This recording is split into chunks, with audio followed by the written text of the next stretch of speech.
En 1223, le pape Honorius III approuva de manière définitive la seconde version de la règle de saint François par une bulle intitulée en latin Solet Annuere. La règle prit depuis le nom de Regula Bullata. Vers 1296, le ministre général de l'ordre franciscain, Giovanni Migno d'Amorovalle, charge Giotto de représenter dans la basilique supérieure d'Assise la vie de François, canonisé 70 ans plus tôt. La présence de l'approbation de la règle parmi les fresques s'imposait. Cette composition fait donc intégralement partie d'un vaste programme iconographique dans lequel l'ordre franciscain se donne en spectacle à lui-même.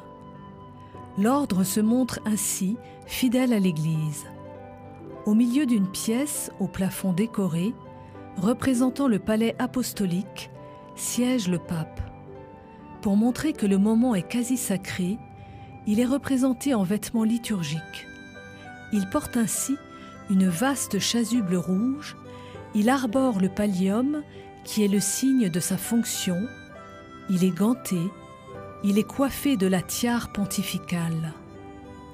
Giotto commet un petit anachronisme puisque c'est après le règne d'Honorius III que s'établit l'habitude de porter une tiare surmontée d'une première couronne pour dire le pouvoir du pape sur les États pontificaux. Autour du pape, la cour romaine. Des évêques portant la mitre, qui est réservée à un usage liturgique, et des juristes portant un chaperon. Agenouillé devant le pape, François lui tend la règle, tout en démontrant par son attitude ce qui constitue le cœur de cette règle, l'humilité. Derrière lui, un groupe de frères, portant la bure et la ceinture de corde, eux aussi décrits dans la règle. Le tableau est construit autour de cette règle. Émanant des frères qui l'accompagnent de la prière, portée par saint François qui la tend au pape, elle est acceptée par le souverain pontife qui, en retour, lève la main en signe de bénédiction. Mise en scène d'une histoire sainte, la fresque de Giotto n'est pas dénuée de sous-entendus politiques internes à l'ordre.